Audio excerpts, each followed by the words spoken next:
ब्राह्मण बालक द्वारा महाराज परीक्षित को शाप। तो हमने 17 अध्याय पढ़ लिया था।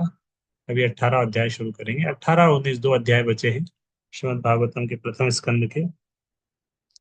तो ये दो अध्याय में अ,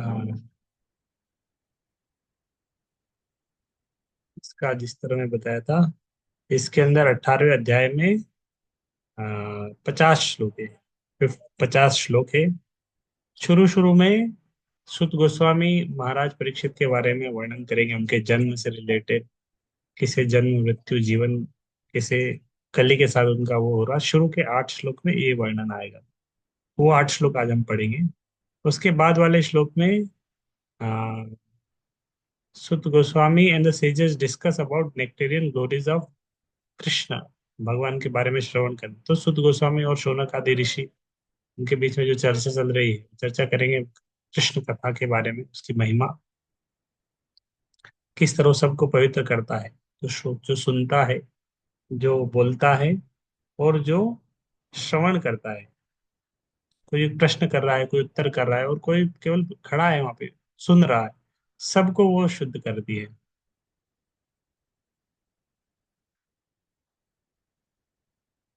और फिर शमक शमिक ऋषि वाला ब्राह्मण एक आएगा। श्रृंगी ऋषि और शमिक ऋषि, ये दो का स्टोरी शुरू होगा। तो श्रृंगी और शमिक, तो शमिक ऋषि उनके पुत्र है श्रृंगी ऋषि के, श्रृंगी ऋषि के पुत्र है शमिक ऋषि। शमिक ऋषि श्राप दे देते हैं परीक्षित महाराज को। वो वाला सीन शुरू होगा। तो हम शुरू करते हैं। सुत उवाच यो वै द्रोण्यस्त्र विप्लुष्टो न मातुरुदरे मृतः अनुग्रहाद भगवतः कृष्णस्याद्भुत कर्मणः। श्री शुद्ध गोस्वामी ने कहा, भगवान श्री कृष्ण अद्भुत कार्य करने वाले हैं। उनकी कृपा से महाराज परीक्षित द्रोण पुत्र के अस्त्र द्वारा अपनी माता के गर्भ में ही प्रहार किए जाने पर भी जलाए नहीं जा सके। तो श्री कृष्ण है अद्भुत कार्य करने वाले, अद्भुत कर्मणा, कृष्णस्य अद्भुत कर्मणा। नैमिषारण्य के सारे ऋषि महाराज परीक्षित के अद्भुत शासन के विषय में विशेष रूप से कली को दंडित करने तथा अपने राज्य में उसे कोई भी हानि न पहुंचाने के लिए पूर्ण रूप से अक्षम बनाने के प्रसंगों से आश्चर्यचकित रह गए। सुत गोस्वामी भी महाराज परीक्षित के अद्भुत जन्म तथा मृत्यु का वर्णन करने के लिए कम आतुर न थे, और यह श्लोक नैमिषारण्य के ऋषियों की उत्कंठा बढ़ाने के लिए सुत गोस्वामी ने कह सुनाया। ब्रह्मकोपोत्थितात् यस्तु रक्षकात् प्राण विप्लवात् न सम्मोहोरुभयात् भगवत्यर्पिताशयः। इसके अतिरिक्त महाराज परीक्षित स्वेच्छा से सदैव भगवान के शरणागत रहते थे। अतएव वे उड़ने वाले सर्प के भय से, जो उन्हें ब्राह्मण बालक के कोप भाजन बनने के कारण काटने वाला था, न तो भयभीत थे, न अभिभूत थे। तो परीक्षित महाराज को श्राप मिल गया था, तक्षक नाग आके उनको काटेगा, लेकिन वो उससे डरने वाले नहीं थे और उससे भयभीत भी नहीं थे। भगवान का आत्म शरणागत भक्त नारायण पारायण कहलाता है। ऐसा व्यक्ति किसी स्थान या व्यक्ति से, यहाँ तक कि मृत्यु से भी भयभीत नहीं होता। उसके लिए परमेश्वर से बढ़कर कुछ भी महत्वपूर्ण नहीं होता। इस तरह वह स्वर्ग या नरक को एक समान ही महत्व देता है। वह अच्छी तरह जानता है कि स्वर्ग तथा नरक दोनों ही भगवान की सृष्टियां हैं, और इसी तरह जीवन तथा मृत्यु भी भगवान द्वारा उत्पन्न की गई जीवन की विभिन्न दशाएं हैं। किंतु सभी दशाओं में तथा सभी परिस्थितियों में नारायण का स्मरण आवश्यक है। नारायण स्मरण, जो नारायण परायण है वह इसका निरंतर अभ्यास करता है। महाराज परीक्षित ऐसे ही शुद्ध भक्त थे। उन्हें एक अनुभवहीन ब्राह्मण बालक ने त्रुटिवश शाप दे दिया था, क्योंकि वह कली के वशीभूत था। तो एक ब्राह्मण बालक ने गलती से उन्हें श्राप दे दिया था।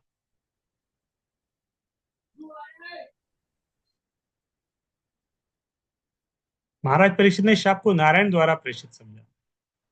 तो उन्होंने, परीक्षित महाराज ने क्यों सोचा कि ये शाप मिला है, लेकिन ये किसके द्वारा दिया गया है? ये नारायण के द्वारा दिया गया शाप, भगवान की कोई योजना है। वे जानते थे कि जब वे माता के गर्भ में जलाए गए थे तो नारायण ने उन्हें बचाया था, और यदि उन्हें सांप के काटने से मरना है तो यह भी भगवान से कृपा से हुआ। तो जब जन्म के समय मृत्यु, जब परीक्षित महाराज उत्तरा के गर्भ में थे, हमने पढ़ा था 7वां अध्याय श्रीमद् भागवतम, किस तरह उत्तरा के गर्भ में परीक्षित महाराज थे, और उनको मारने के लिए एक सैनिक ने वो चलाया था, ब्रह्मास्त्र चलाया था। उसका नाम क्या था, आप चैट बॉक्स में डाल सकते हैं। जो उनको मारने का प्रयास कर रहा था, भूल गया, उनका नाम याद नहीं आ रहा मुझे। एक कोई था जो उनको मारना चाह रहा था, परीक्षित महाराज को मारना चाह रहा था। तो नाम आया, तो अश्वत्थामा, यस, अश्वत्थामा ने ब्रह्मास्त्र चलाया था परीक्षित महाराज को मारने। तो ब्रह्मास्त्र एक बहुत विशेष अस्त्र है। ये चाहे तो एक देश के ऊपर चलाएंगे तो देश नष्ट हो जाएगा, नहीं तो देश नहीं, देश के ऊपर, देश के अंदर में किसी घर के अंदर में कोई व्यक्ति बैठा है उसके ऊपर भी चलाएंगे तो वो भी मर सकता है। इतना स्पेसिफिक अस्त्र अभी हमारे पास नहीं है कि वो जाएगा पर्टिकुलर, बाकी किसी को कोई नुकसान नहीं पहुंचाएगा, केवल एक व्यक्ति को मारेगा। तो यहाँ पे अश्वत्थामा ने किसको मारने के लिए, केवल वो परीक्षित को मारेगा गर्भ के अंदर, उत्तरा को भी नहीं मारेगा। तो उत्तरा को जब पता चला तो उत्तरा भगवान के पास गई, प्रार्थना करती थी, भगवान ये शिशु की रक्षा करिए, मेरी मृत्यु हो जाए चलेगा लेकिन शिशु की रक्षा होनी चाहिए। इस तरह उत्तरा की प्रार्थना भी थी भागवत के 7वें स्कंद में। तो परीक्षित महाराज समझ गए कि जब भगवान ने उस समय रक्षा करी, जब ब्रह्मास्त्र से रक्षा करी, तो अभी इसके इससे भी रक्षा करेंगे अगर करनी होगी तो, और नहीं करनी होगी तो ये उनकी योजना है। भक्त कभी भी भगवान की इच्छा के विरुद्ध नहीं जाता। भगवान द्वारा भेजी गई कोई भी वस्तु भक्त के लिए वरदान होती है। अतः महाराज परीक्षित ऐसी बातों से न तो भयभीत थे न ही मोहग्रस्त थे। यह भगवान के शुद्ध भक्त का लक्षण है। महाराज परीक्षित को श्राप मिला, 7 दिन में आपकी मृत्यु हो जाएगी, तो डरे नहीं वो इस बात से, मोह में भी नहीं आए, क्या होगा, आप क्या होगा, आप क्या होगा। हमारे पास अगर नोटिस मिलेगा कैंसर है, 7 दिन में मृत्यु होने वाली है, तो हमारा तो पूरा पसीने छोड़ जाएंगे। 7 दिन बचे बस, 7 दिन, बस, जीवन खत्म, क्या करेंगे इसके बाद, क्या। तो लेकिन परीक्षित महाराज बहुत सौभाग्यशाली थे, उनको पता चल गया 7 दिन बचे हैं, हमें तो पता ही नहीं कितने दिन बचे हैं। उम्र हो गई हमारी बहुत सारी, और कितनी बची है हमारे, हमको नहीं पता अभी कितनी उम्र बची है। इसलिए हमें भी हमेशा सिंसियर रहना चाहिए, जागरूक रहना चाहिए। उत्सृज्य सर्वतः संगम विज्ञाताजित संस्थिति, वैयासकेर्यः शिष्यो सुगंगायां स्वम कलेवरम। तत्पश्चात अपने समस्त संगियों को छोड़कर राजा ने शिष्य रूप में व्यास के पुत्र की शरण ग्रहण की और इस प्रकार भी भगवान की वास्तविक स्थिति को समझ। ठीक है, तो एक छोटा सा एक्सरसाइज है। मान लो अगर आपको एकदम से नोटिस मिलता है, मतलब आप आपका केस नहीं लेते हैं, आप, आपके कोई जानकार है, आपके कोई रिलेटिव है, या आपके कोई मित्र है, उसको नोटिस आता है कि 7 दिन बाद उसकी मृत्यु होने वाली है, और आप उसको जानते हैं, और वो जिसके पास नोटिस आया वो पूरा, वो कुछ नहीं जानता अभी क्या करे, तो as a friend well wisher क्या सजेस्ट करेंगे आप उसको, 7 दिन बचे हैं उसके जीवन में। तो वही प्रैक्टिकली हमारे ऊपर भी ले सकते हैं आप, कि हमारे पास जब पता तो चले 7 दिन बचे हैं, तो ये आप उसके ऊपर ले दीजिए कि उसके पास 7 दिन बचे, आप उसको क्या सजेस्ट करेंगे, आप क्या करना चाहिए 7 दिन, क्या खाना चाहिए, क्या पीना चाहिए, कहाँ रहना चाहिए, कैसे, कितना सोना चाहिए, कितना खाना चाहिए, कुछ आप इस पे चिंतन करके आप आंसर थोड़ा सा चिंतन करिए, और चैट बॉक्स में, या अनम्यूट करके बोल सकते हैं चैट बॉक्स में। तो 1-2 मिनट का समय है, 1 मिनट का ब्रेक, तब तक आप इस पॉइंट के ऊपर चिंता करिए कि आपको किसी को सजेस्ट करना है जिसकी 7 दिन बाद मृत्यु होने वाली है, क्या बोलेंगे उसको, क्या सजेस्ट करेंगे, बेस्ट सजेशन क्या होगा, आप इस पे थोड़ा सोचिए। तो अलग अलग आंसर आ रहे हैं कि क्या सजेस्ट करेंगे। हाँ, वैष्णव संग करे, हरि नाम करे, हरि कथा सुने। ओके, भक्तों का संग करे, भगवान का नाम करे, भगवान की कथा सुने।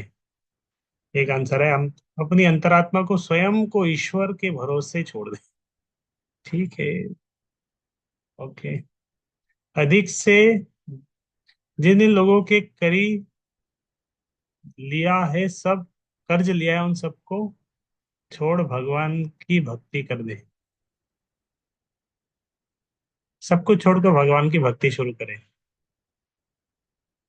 भजन करो, 7 दिन तो बचे हैं, जितने नाम जप कर सकते हैं, जितना नाम जप सकते हैं, मतलब एक दिन में 64 माला करे, सीधे बता दो 64 माला करो रोज, या 108 माला रोज करे, अब तो कुछ बचा ही नहीं है। तो रोज 108 माला करेंगे, दिन भर जब माला ही करेंगे, वृंदावन में वास करें, ब्रज वासियों की सेवा करें, ब्रज वासियों की, भक्तों की सेवा करें, सिंपल। तो भगवान की सेवा करें, भक्तों की सेवा करें। ठीक है, तो ऐसे समय में सिंपल इंस्ट्रक्शन होना चाहिए कि मन को बाकी हर जगह से लगाएं, मन को अलग अलग जगह से, हर जगह से वो कर लें, क्या कर सकते हैं, खींच लें, डिस्ट्रैक्ट ना हो दे, कृष्ण में लगाएं। क्योंकि मन चिंतन करेगा, दिन भर सोचेगा, 7 दिन बचे, क्या होगा, उसका क्या होगा, उसका क्या होगा। अभी माइंड ज्यादा होने लगेगा, चिंता करने लगेगा, आसक्ति होने लगेगा। तो 7 दिन मोबाइल छोड़ दे। अब तुम्हें वो छोड़ना ही है जीवन भर, तो सबसे पहले मोबाइल को छोड़े, माला को पकड़े, मोबाइल को छोड़े, गीता को पकड़े, भागवत पढ़े, गीता उच्चारण करें। इस तरह जीवन सफल हो जाए। भगवत गीता एक बार पूरा पढ़ ले। भक्तों से किसी के चरणों में अपराध किया है तो उससे उससे क्षमा मांग ले। ये महत्वपूर्ण है। किसी, कभी कभी भक्तों के, किसी किसी भक्तों के प्रति हमारे मन में गुस्सा चलता है, फाइट चलती रहती है, कोल्ड वार, झुकते नहीं है हम।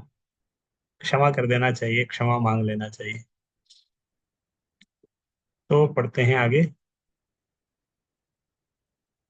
तत्पश्चात अपने समस्त संगियों को छोड़कर राजा ने शिष्य रूप में व्यास के पुत्र की शरण ग्रहण की। इस प्रकार वे भगवान की वास्तविक स्थिति को समझ गए। यहाँ पर अर्जित, अजित शब्द महत्वपूर्ण है। भगवान श्री कृष्ण अजित अर्थात न जीते जा सकने वाले कहलाते हैं। वे हर प्रकार से अजीत है और कोई उनकी वास्तविक स्थिति को नहीं जान सकता। वे ज्ञान द्वारा भी अजीत है। हमने उनके धाम गोलोक वृंदावन के विषय में सुना है, लेकिन ऐसे अनेक पंडित हैं जो इस धाम की कई तरह से व्याख्या करते हैं। किंतु सुखदेव गोस्वामी जैसे गुरु की कृपा से, जिनकी शरण राजा ने अत्यंत विनीत शिष्य रूप में ग्रहण की, मनुष्य भगवान की वास्तविक स्थिति, उनके सनातन धाम या उस धाम की दिव्य साज सामग्री को समझ सकता है। भगवान की दिव्य स्थिति को जानते हुए तथा उस दिव्य विधि से जिससे उस दिव्य धाम तक पहुंचा जा सकता है, राजा अपने चरम गंतव्य के विषय में आश्वस्त थे। और इससे, और इसे जान लेने के कारण वे प्रत्येक भौतिक वस्तु को, यहाँ तक कि अपने भौतिक शरीर को भी किसी आसक्ति के बिना छोड़ सकते थे। तो सबसे ज्यादा हम किससे आसक्त हैं? हमारे शरीर से आसक्त हैं। तो शरीर से भी आसक्ति छोड़नी पड़ेगी। भगवत गीता में कहा गया है, परम दृष्टवा निवर्तते।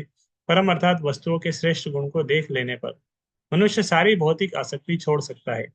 भगवत गीता से हम उन भगवान की शक्ति के गुण को समझते हैं जो भौतिक गुण, भौतिक शक्ति के गुण से श्रेष्ठ है। और सुखदेव गोस्वामी जैसे प्रामाणिक आध्यात्मिक गुरु की कृपा से भगवान की इस उच्चतर शक्ति के प्रत्यक्ष पक्ष को जाना जा सकता है, जिससे भगवान अपने शाश्वत नाम, गुण, लीलाओं, साथ सामग्री तथा विविधता को प्रकट करते हैं। भगवान की इस उच्चतर शक्ति को समझे बिना कोई कितना ही परम सत्य के वास्तविक स्वभाव के विषय में सैद्धांतिक चिंतन क्यों न करे, भौतिक शक्ति को छोड़ नहीं पाता। भगवान कृष्ण की कृपा से महाराज परीक्षित को सुखदेव गोस्वामी जैसे महापुरुष की अनुकंपा प्राप्त हुई थी। अतः वे अजीत भगवान की वास्तविक स्थिति को समझ पाए थे। वैदिक साहित्य से भगवान को खोज निकाला अत्यंत कठिन है, किंतु सुखदेव गोस्वामी जैसे मुक्त भक्त की कृपा से उन्हें समझ पाना अत्यंत सरल है। तो भक्तों के आश्रय में जाना चाहिए ऐसी स्थिति में। तो यहाँ पर देख रहे हैं, परीक्षित महाराज सारे सारे संगियों को छोड़ दिया, समस्त भौतिक संघ को छोड़ दिया, तुरंत वो आध्यात्मिक संघ में चले गए, शिष्य हैं गुरु के पास चले गए, सुखदेव गोस्वामी की शरण ग्रहण कर दी। गुरु का आश्रय लेना चाहिए। नौत्तम श्लोक वार्ता नाम जुषताम तत्कथामृतम स्यात् संभ्रमो अंत काले अपि स्मरताम तत्पदाम्बुजम। ऐसा इसलिए हुआ क्योंकि जिन्होंने वैदिक स्तोत्रों से स्तुति किए जाने वाले भगवान की दिव्य कथाओं के लिए ही अपना जीवन अर्पित कर रखा है, और जो निरंतर भगवान के चरण कमलों का स्मरण करने में लगे हुए हैं, उन्हें अपने जीवन के अंतिम क्षणों में भी किसी प्रकार की भ्रांति होने का डर नहीं रहता। तो जो वैसे तो अंतिम समय सबके लिए बहुत कठिन समय है और डर का समय है। डर लगता, डर है, डर है। हर व्यक्ति को डर डर है, हर व्यक्ति के मन में थोड़ा थोड़ा डर रहता है। मृत्यु आने वाली कभी भी आ सकती है। लेकिन भक्तों को कोई डर नहीं रहता है, मृत्यु से उन्हें कोई डर नहीं रहता है कि मृत्यु आने वाली है, बूढ़े हो गए हैं। हर व्यक्ति को नहीं तो डर रहता है। सफेद बाल देख के डर लगता है, सफेदी आ गई, सारे बाल सफेद हो गए, 50 साल हो गए, 53 हो गए, 53, 60 हो गया, 55 हो गया, 65 हो गया, 40। इस तरह जब आते हैं ना, जब सोचते हैं ना हम, अरे इतना उम्र हो गया, इतना उम्र हो गया। क्योंकि अब रिवर्स ब्रेक तो है नहीं, आगे ही जा रहा है, फॉरवर्ड होने वाला है। पहले कितना अच्छा था, बचपन कितना अच्छा था। लेकिन अब मृत्यु के समीप जा रहे हैं कि जैसी उम्र बढ़ रही है, हम बर्थडे मनाते हैं, हम बर्थडे मना रहे हैं, 75th बर्थडे। अरे दुख दुख का दिन है बर्थडे, क्योंकि हम मृत्यु के समीप जा रहे हैं। एक तो उस दिन हम भौतिक जगत में आए, दूसरा जैसे जैसे हम बर्थडे बन रहा है, हम हमारे दिन कम हो रहे हैं, मृत्यु के हम उतने पास जा रहे हैं। तो मनाने का कुछ है ही नहीं, उसमें क्यों मनाए।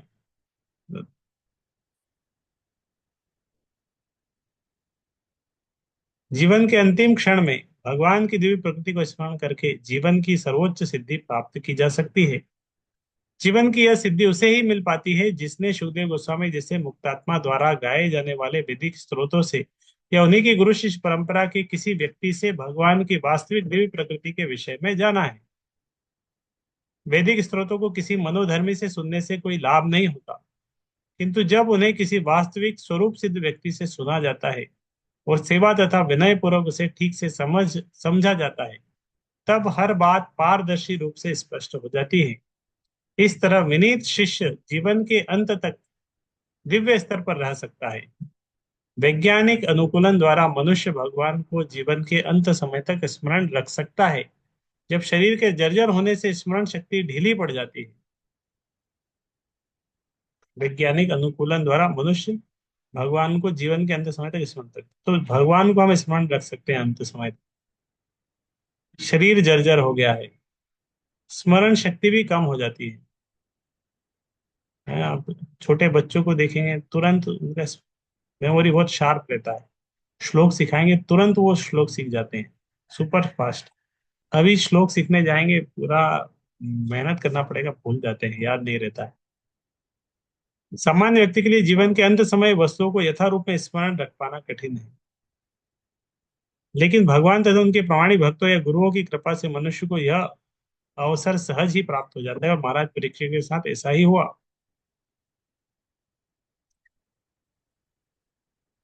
तो भगवान की कृपा से, भक्तों की कृपा से, गुरु की कृपा से स्मरण आता है, भगवान का स्मरण भी आता है।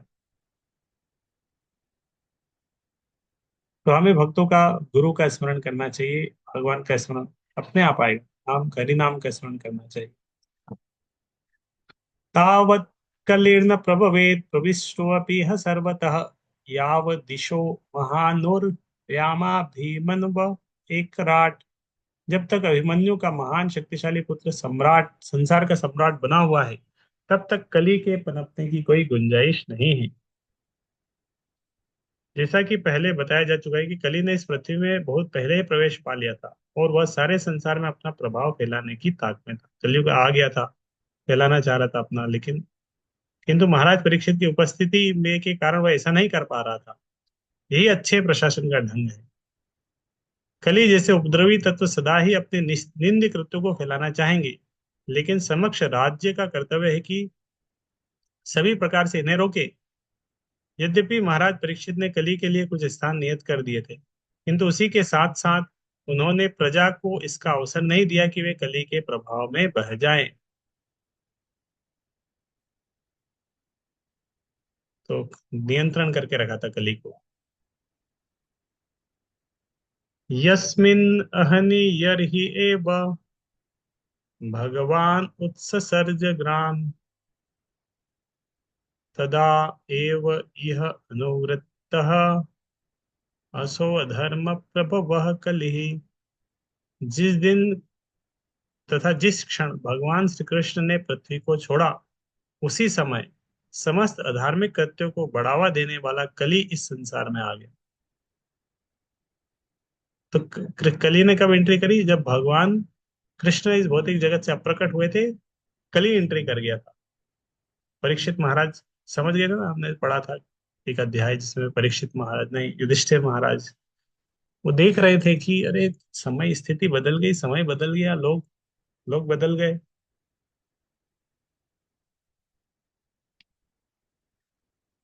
लोगों का स्वभाव भी बदल गया। तो इस तरह वो सब देख पा रहे थे। और इस तरह देख पा रहे थे। और